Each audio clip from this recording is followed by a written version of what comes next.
Hey, everybody. Come on in. Come on in. It's time. It's time for Coffee with Scott Adams, the best time of the day. You know it is, every time. Have I ever been wrong yet? No, not even once, at least about this topic. And all you need to enjoy it fully is a cup or a mug or a glass, a tankard, chalice, or stein, a canteen, jug, or flask, a vessel of any kind. Fill it with your favorite liquid. I like coffee. And join me now for the unparalleled pleasure, the dopamine hit of the day, the thing that makes everything better. It's called the simultaneous sip, and it happens now. Go. The only thing that could taste better than this is, as I see in the comments, the tears of our enemies. Yes, they are sweeter than the coffee, but only barely. This morning I got a tweet from a concerned viewer who said that I used to be unpredictable. And when he watched my opinions, he would think, oh, I didn't see that coming. But now he says I've become completely predictable, and he can tell in advance what I'm going to say and do. So I blocked him. See if he saw that coming. They call this crazy in California. I'm just laughing at my own joke. Sorry. Every now and then I have to pause to laugh at my own jokes. By the way, that's a humor writing technique. I've said this before, but it's worth saying again. One of the ways that I write humor is I use my body as a sensor. And as I'm cycling through ideas, and I'll think, what about this? What about this? What about this? The ones I keep are the ones I feel in my body. So if I actually laugh, that's a physical response. I go, oh, I'll keep that one. If it made me laugh, maybe it'll make somebody else laugh. Anyway, they called us crazy in California when we battled the coronavirus here by setting all of our forests on fire. And I'm pretty sure the smoke killed the coronavirus. Yeah. Or it was coyotes. If you haven't been watching the news, there's not much that coyotes can't do. Apparently coyotes can carry children all the way across the border and deposit them in America, go back, get some more children. Children, I think, put tiny saddles on the coyotes. I haven't actually seen the coyotes working, but you assume, just sort of common sense, that the way they would do it is not, and this is stupid. Some people thought, can a coyote, actually, grab a child by the collar and drag them all the way across the border? No, a coyote isn't that big. They're not going to drag a kid all the way across the border. The only way to do it is to put a tiny saddle on the coyote, and then they can bear the weight because all four legs are now working. So if you were close to the border, you would see this little stampedes. From a distance, it looks dangerous. But if you get up close, you'll see that it's actually very safe because every baby is on a saddle on the coyote, and they're heading toward the border, sort of in unison. And the babies are actually wearing bicycle helmets. Because the first thing you're thinking is, well, that doesn't sound safe. Put a baby on a coyote? That doesn't sound safe. Don't worry. All the babies have bicycle helmets, and they have proper saddles, and the coyotes are trained. Some of the coyotes actually know first aid, so they pretty much have everything covered. We'll talk more about that later. Did you know that the amazing documentary, The Plot Against the President, is now available on Amazon? That's probably what you were waiting for. When it first came out, a lot of people wanted to see it, but it wasn't, everywhere that movies are available. But now it's on Amazon. So The Plot Against the President, which describes, the plot against the president, the attempted coup. And when you see the details, you're going to learn stuff that you thought you knew, but you don't know. And it's mind-boggling. So you have to watch that. It's on Amazon now. The Plot Against the President. You should all see it before Election Day. Speaking of the Coyotes, joking aside, when the president mentioned coyotes bringing children across the border, of course he was talking about human beings, not actual animal coyotes, and they're called coyotes if you didn't know that. And then I saw a tweet where there was some poor woman who didn't know that coyotes was the name for the human traffickers, and she tweeted that it was dumb for the president to say coyotes are bringing children across the border because they're just small animals, and how can they do that? Now, when I saw that, my first thought was, well, there can't be more than one person in the whole world who actually thought he was talking about the physical animal, a coyote. There can't be more than one of those. Well, it turns out there was more than one. In fact, a number of blue check people were quite concerned about this problem of coyotes and bringing children across the border. So just when you think that the public cannot be any more dumb than what you've seen so far, oh yeah, they can be. Oh yeah. Don't count out the public when it comes to dumbness. Nobody ever got rich by was it overestimating the public's intelligence? Here's a little sign of the simulation that wants to keep us amused. If you were to think of Trump and all he's done, say, for peace in the Middle East and calming down things in North Korea, etc., you might think that a good phrase to describe him would be peace in action, right? Because he's creating peace in the Middle East, new countries signing up all the time, and he's taking action. It's not happening by accident. It's because of actual action to make it happen. So it's peace in action versus Joe Biden, who's more of a piece of the action kind of a guy. So it's peace in action versus peace of the action. So I thought that was worth repeating. I don't know why. So Sudan and Israel have decided to normalize relations thanks to the good work of the United States. And that got signed yesterday. Apparently there's some more countries that might be signing on. And here's my question. If you were one of the many people who were convinced by the mainstream media and by Democrats that President Trump was an Islamophobe, how does any of this make sense? But then you say to yourself, no, Scott, he's not doing it for the Islamic nations. He's doing it for Israel. To which I say, well, wait a minute. Why would he be doing something for Israel while Democrats actually believe that he praised neo-Nazis in Charlottesville who are anti-Semitic? How do those two things fit in the same reality? One of those things can't be real. Well, the Fine People hoax, of course, was not real.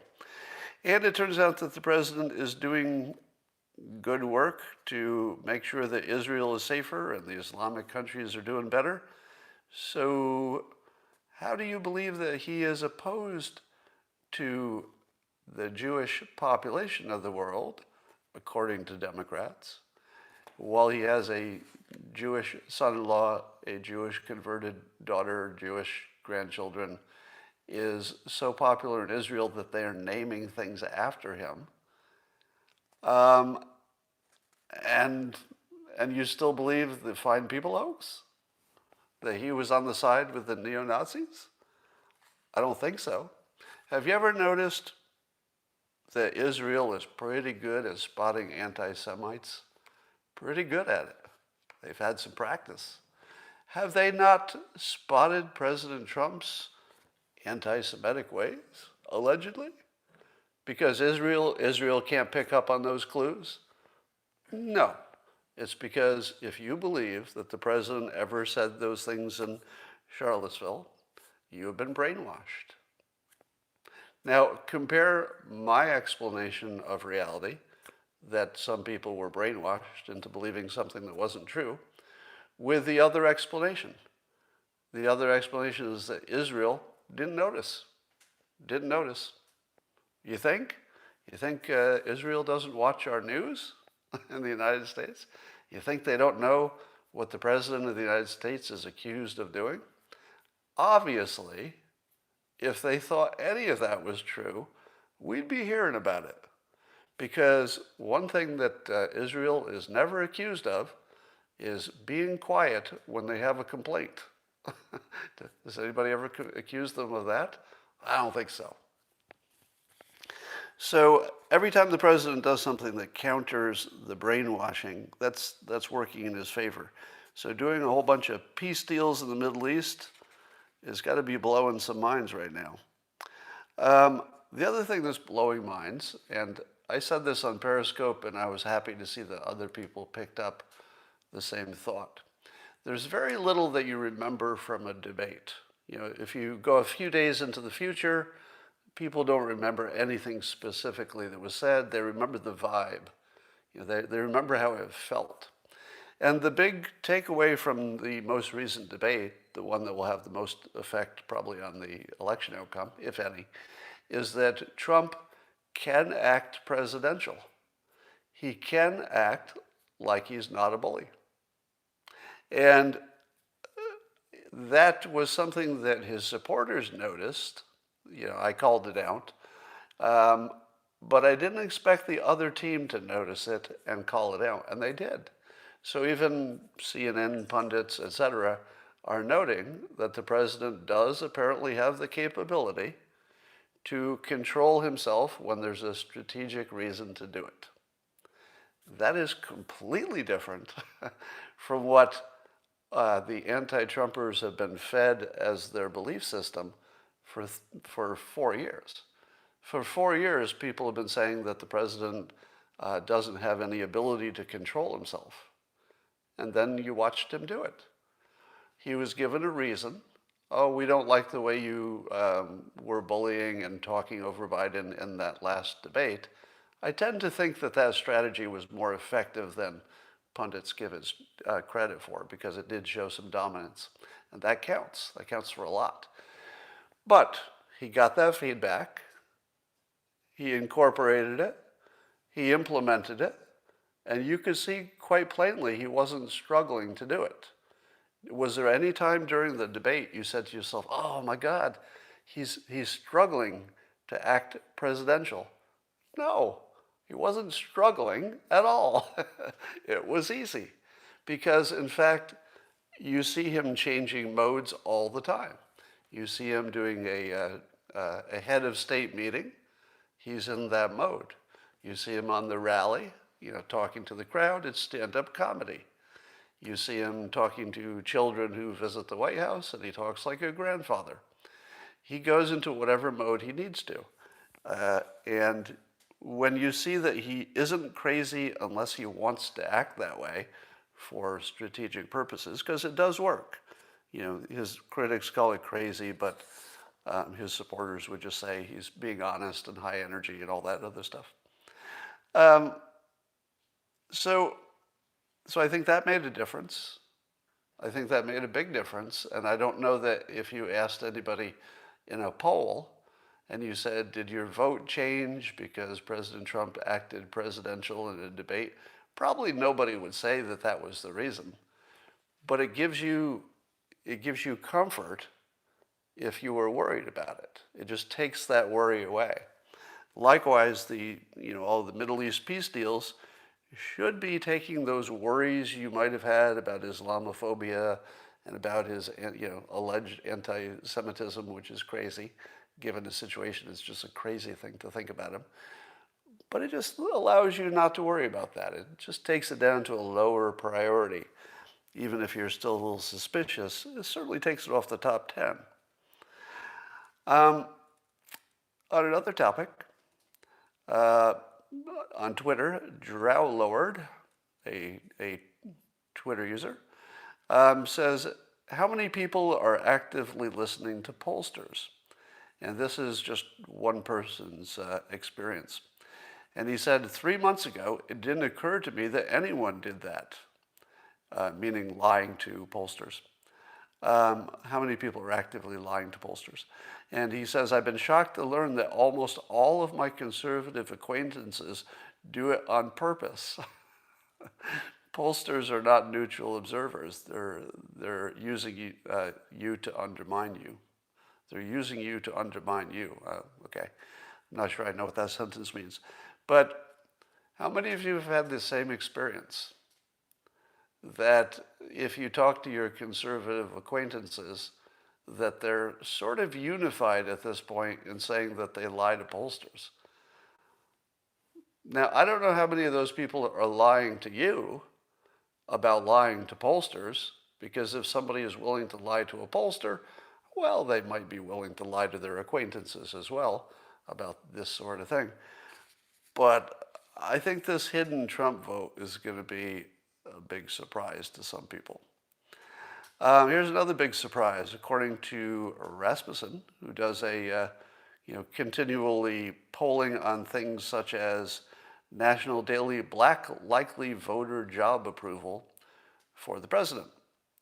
So these are likely voters who are also black and how much they approve of the president. Back on, this is just not long ago. This is October 19th. Not that long ago, right? Just last week. Black likely voters had a 25% approval rating for the president, which would be crazy.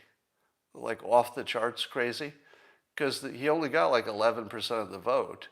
So you expect his approval would be closer to that 10% range, right? 10, 11%. But 25% last week, that close to the election? Oh, I'm not done yet. That was last week. And so that was the 19th. On the 20th, it dipped a little bit. And okay, that's back to normal. It dipped to 24%. Still really high, but at least you can see it trending down where you'd expect it to trend, right? You kind of expect it to sink back down. Except, oh, what happened on the 21st? It reversed directions and went to 31%. What? 31% of black likely voters have given the president, who is considered by his enemies the worst person in the world, they're giving him 31% approval on the 21st. That was only a few days ago. So, but that's not going to hold, right? That's the kind of number where you hear it, you say, okay, that's not going to hold. And it didn't hold. So the very next day, it was pretty different. It was up to 37% frickin'. Black likely voters, 37% approved of the president on the 22nd. What's today? Today's the 24th. That was only 2 days ago. 37% of the black likely voters approve of the president? What's happening here? So one thing you can say for sure, again, the 25% was crazy, so you didn't really expect that to hold. But when it reaches 37%, you know that number is not going to stay there, right? Because that's just crazy. It's not going to stay at 37%. And indeed, sure enough, the very next day on the 23rd, it changed again by quite a bit to 46%. 46%. I feel like I have to keep reading this again because you won't believe you heard it right. Let me say it again to make sure you heard it right. The National Daily Black Likely Voter Job Approval for the president, according to Rasmussen, went from 25%, which was sky high on the 19th, just a few days ago, to 24%, 31%, 37%, and then 46%. What the hell is happening? What the hell is happening? I don't know, but it feels like the silo's got a crack. The silo, the news silo that keeps the left in their bubble, I feel like it cracked. What cracked it? Was it 50 Cent? Maybe, I don't know. Was it the fact that even Van Jones as of yesterday, I think it was, said that President Trump doesn't get enough credit for what he's done for black Americans. Now, Van also added that the president's rhetoric is hurting him, and that's bad. But he says out loud, President Trump doesn't get enough credit for what he's doing. Some people are saying Kanye.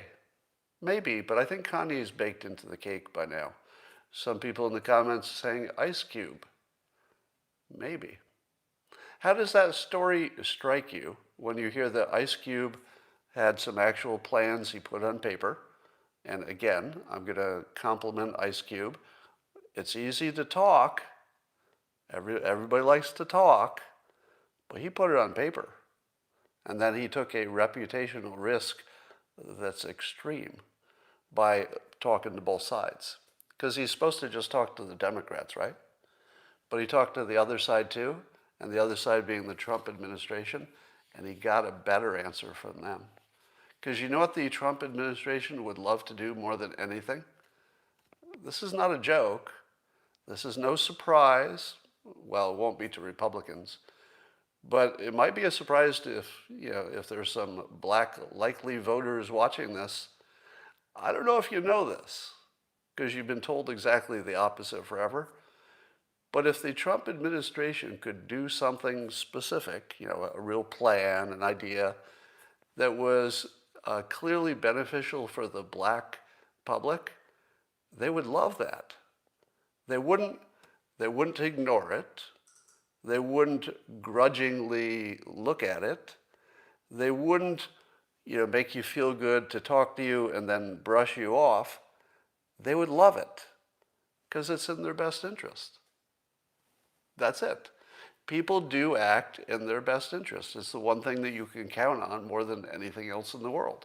You can always count on people to act in their best interest. And I don't think there's anything that the Trump administration would like better than to do a good job. All right? Is there anybody who wakes up and says, I think I'll do a bad job today? Nobody. Is there any world in which the Trump administration would look bad if they legitimately did a good job for the black public? No. There's no scenario in which they would look bad for doing a good job. Of course they wanted to talk to Ice Cube. Everybody who thought that that was unusual, you are brainwashed. If you think that any administration really, if you think any administration is unwilling to listen to good ideas that help a big part of their public that can get them reelected, you got to re-examine where you're getting your news, because of course they want to help. All right. So here's a question I have for Democrats. And I like to ask this kind of question, and it's one you should ask yourself all the time. And the question goes like this. How do you explain with your worldview what you observe? In other words, you have a view of the world, and you think, okay, this is the way the world is. This is what these people want. This is what they're trying to get. And it kind of fits together. And then you observe the news. If the news doesn't fit with your worldview, what do? Well, you should change your worldview. If there's enough news that doesn't fit your worldview, you should change it. And I like to point out when the news fits my worldview perfectly, but it doesn't fit the popular one, because those are the important things to notice. So here's one, and it's a question for the Democrats. If you're a Democrat, and let's say you are 100% certain that Trump is obviously a racist. Now, I'm not talking about you figured it out on your own, but if you're a Democrat and you believe that everybody looking at the same information can see it, it's just clear, it's obvious, and you believe that everyone can see this, that Trump is obviously, not subtly, but obviously a racist, how do you explain all the black people who don't see it? Serious question. Do you believe, just as you would be, I guess, confused that Israel doesn't seem to notice that the president is anti-Semitic if you have that worldview. Now, my worldview is that he's not anti-Semitic at all. In fact, he loves Israel, obviously. And so my worldview is completely consistent. Everything that's happening with Israel and the president is exactly what it looks like in my worldview. Oh yeah, he wants to help. He's good at negotiating. He puts some work into it, and he's getting a good result. Completely consistent. Now, same thing with what Trump has done for the black public. If he's this big old racist, and it's obvious, everybody can see it, why are there so many black people who can't see it? How would there be even one black person in the United States who would somehow miss what the Democrats say is right in front of your face? Look at it. It's right there. You know, I could see if, in generally speaking, 10% of the public will believe just about anything. 10% will believe in any story you give them. But once you get up around a job approval of 46%, as the likely black voter job approval for the president just hit, at around 46%, the people in the other half of the group have to start asking themselves, what are they seeing that I'm not seeing? Why does my worldview keep getting violated? Because my worldview says the president would not do a platinum plan for black America. Their worldview, that the Trump is a racist, says he would not do prison reform. It says he would not brag continually about black unemployment rates before coronavirus, and we hope soon again, being incredibly good. Why would he act like that? Does any of that make sense if you believe he's an obvious racist? You can't explain why your own people, Democrats who happen to be black, don't see it if it's so obvious. And what's the other hypothesis? Give me one other hypothesis that makes sense for why, let's say half of the black public thinks they see an obvious problem with Trump and 46% apparently not seeing it. How do you explain that in any other way? Well, my worldview explains it perfectly.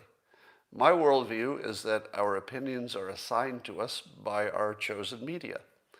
And if the media you're absorbing is telling you Trump is a monster, you go away believing it, and you believe you made up your own mind. But you didn't.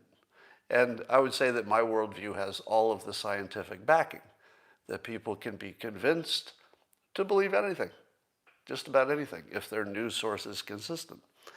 And so my worldview is completely intact. The people who watch the wrong news get the wrong feeling about the world. The people who watch the correct news, or at least they're smart enough to recognize fake news when they see it, have not been brainwashed. And that's it. And that's what we see.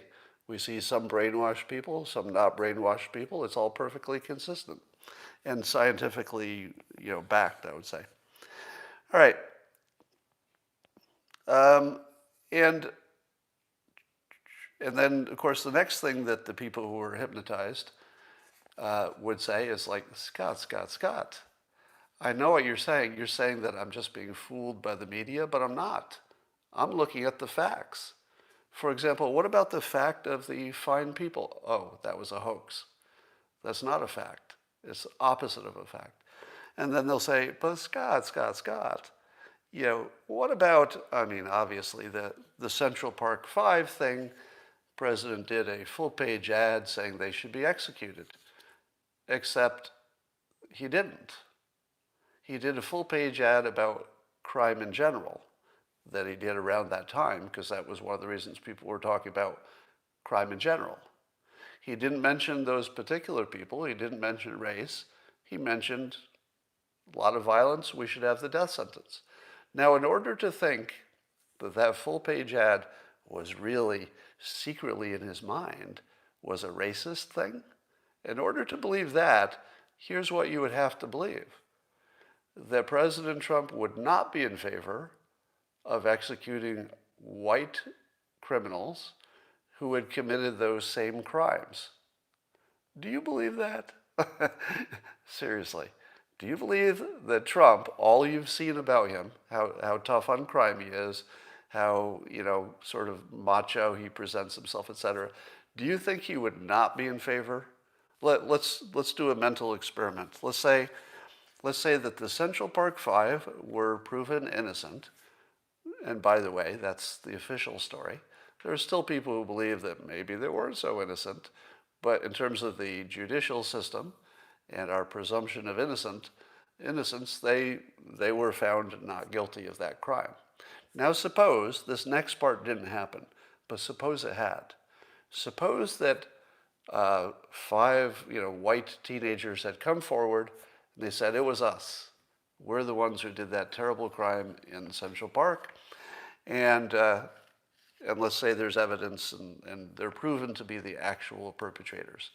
Do you think that the president would have said, oh, okay, I'm not in favor of executing those guys? Do you believe that? That's crazy.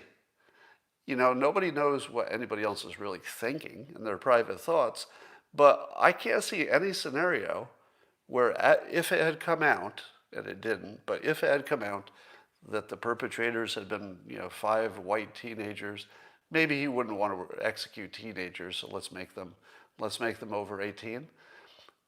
Five white guys? You don't think that the president wanted those same five white guys executed right away? Because I don't think you met him, or you don't know anything about him, if you think he would have said, oh, no, they're white. Let's let them free. No, that would be crazy. And the rest of the examples are sort of as crazy as that. I gave you a tip in my book, Loser Think, which I mention all the time, which is how to determine what is true and what is false in the news. And there's one tip that needs a little adjustment. And that tip was this. I said that if the left-leaning news and the right-leaning news report a fact the same as the same fact, then it's probably true. So if Fox News says there's a hurricane and CNN says there's a hurricane, there's probably a hurricane. They're reporting the same news. But if one of them says there's something is true and the other says we've looked into it, it's totally not true, it's probably not true. And it doesn't matter which one says it's true and which one says it's not. If one of them says it's not true, I'm not going to say 100% of the time this rule works, but I can't think of an example where it didn't. All right? So it's a good general rule. Now, that brings us to Hunter Biden's laptop. Would you say that Fox News is reporting it as true, meaning that there's really a laptop, it is not Soviet interference, it's real emails, and the interpretation of them has been confirmed by the ex-business partner of Hunter Biden, and so there's a set of facts here that we can determine are true facts. What is CNN doing? Well, CNN is not exactly saying that the things that a Fox News reporter would say are true. CNN isn't saying they're untrue exactly. They're much more clever about that, and that's why you have to watch out with this one. Because if CNN were saying, yep, the emails on the laptop we have confirmed are not true, they're fake. If they had done that, I would lean towards saying the whole thing is fake. But they didn't. They simply don't cover it.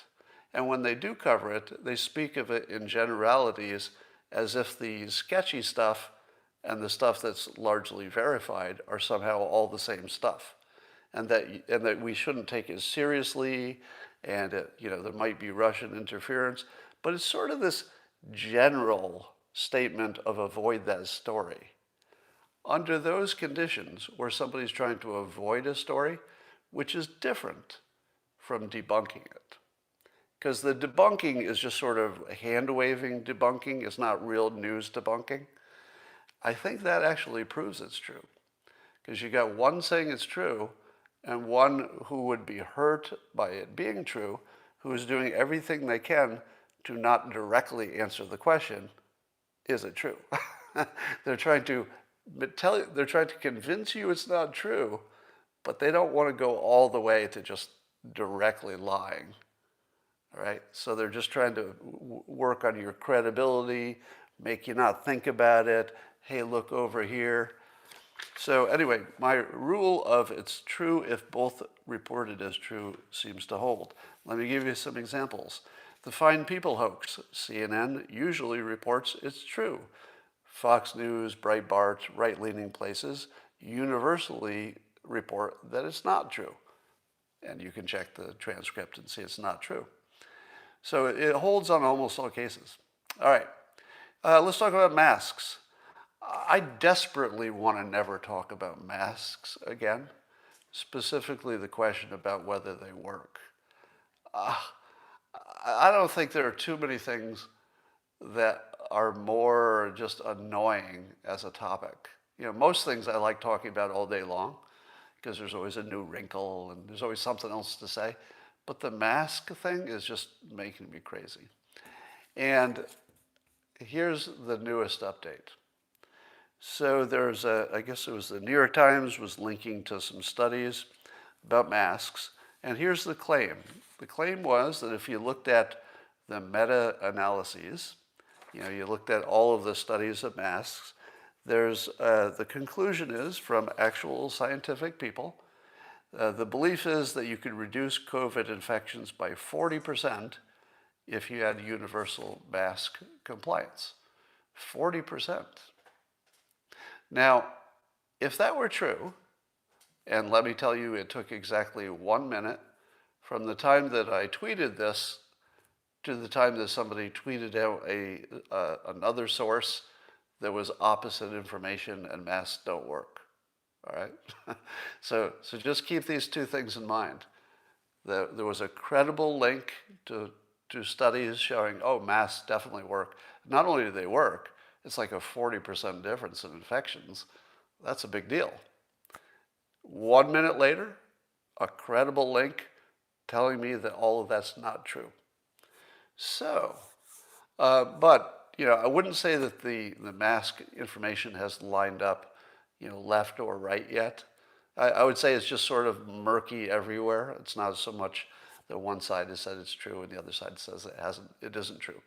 I'd say both sides say it's true, but they don't know how much. So here's my problem with the 40%. If masks made a 40% difference, how would you not see that on a graph? Because you've probably seen plenty of graphs on social media. Twitter has them all the time.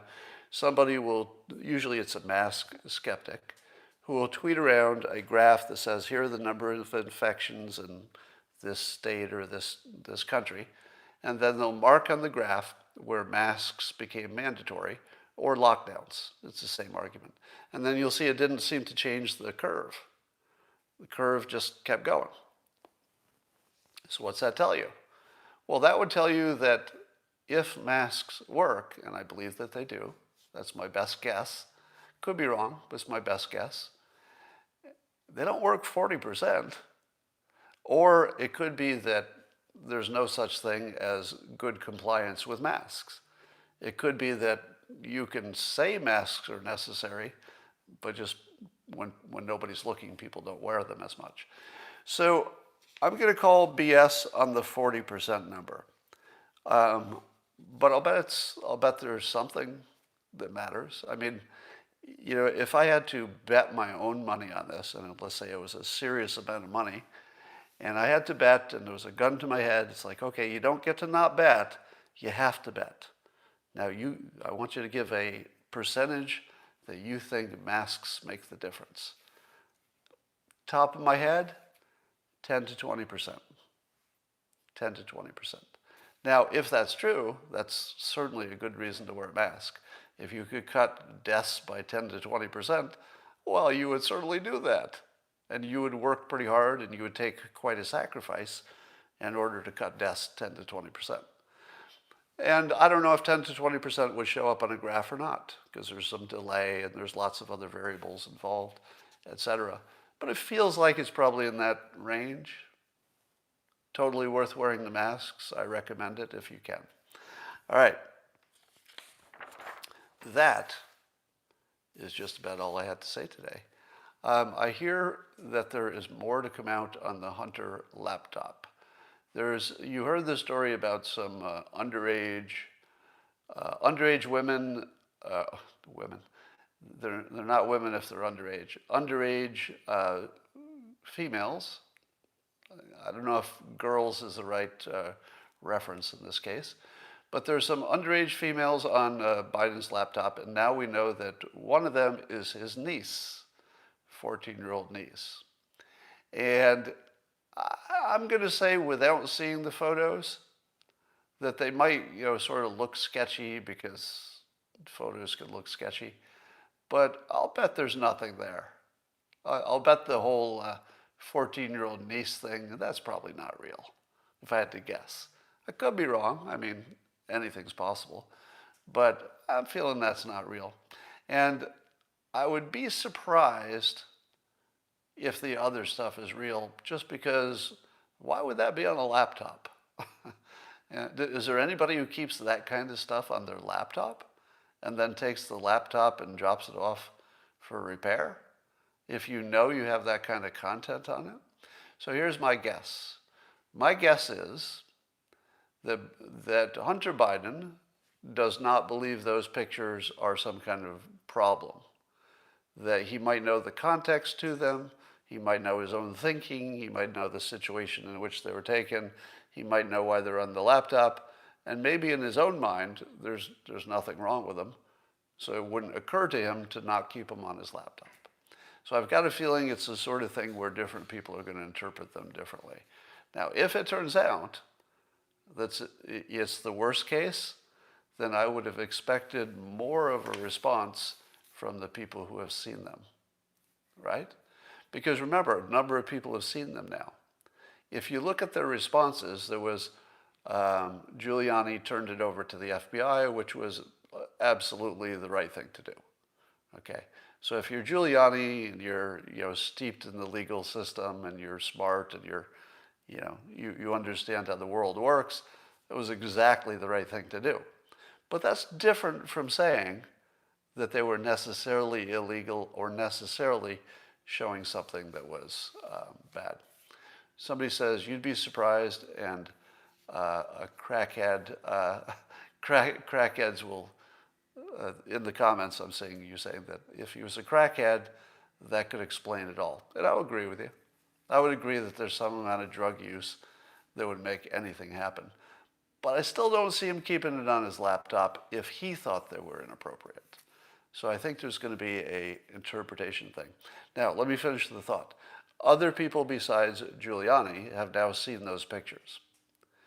And the people who have seen the pictures sort of have a smile on their face and tell you that, oh, these are really bad, right? Is that the way you act if those are really, some kind of underage problem? Not really. The reaction of the people who have seen the pictures is closer to a Jeffrey Toobin kind of reaction, that it's all part of what makes the story interesting. What you're not seeing is the people who have seen the photos that you haven't seen yet saying, oh my God, he has to be in jail right away. And that's what you would expect. If those pictures were unambiguous, meaning anybody who looked at them would say, my God, there's a crime here, then the people who have seen them would be acting like that. But instead, they're acting like it's just part of the story, which is not really the reaction if you knew that those were criminal. So it's not my job to defend Hunter Biden. I'm just giving you a heads up about what to believe and what not to. And they could be inappropriate. I'm sure that they're going to raise your eyebrow at the very least. But are they fully illegal? Are they indications of underage, criminal behavior? Maybe. Maybe. All right. A word about my weird Trey Gowdy hair situation. Um, I've told you before that Christina cuts my hair, not because it's the only way to cut hair, but because if she offered to cut your hair, you'd say yes to. Let's put it that way, because it's way more fun that way. Um, and I don't think there's anything quite that's quite feels as good as having a woman you love cut your hair. I don't know. It's just a wonderful experience to me. So I'm saving it. I could yeah, I could do it myself pretty easily, but Christina took her first long flight as a pilot. So she's learning to be a pilot, and part of that process is you get to the point where you take your first long-range flight by yourself.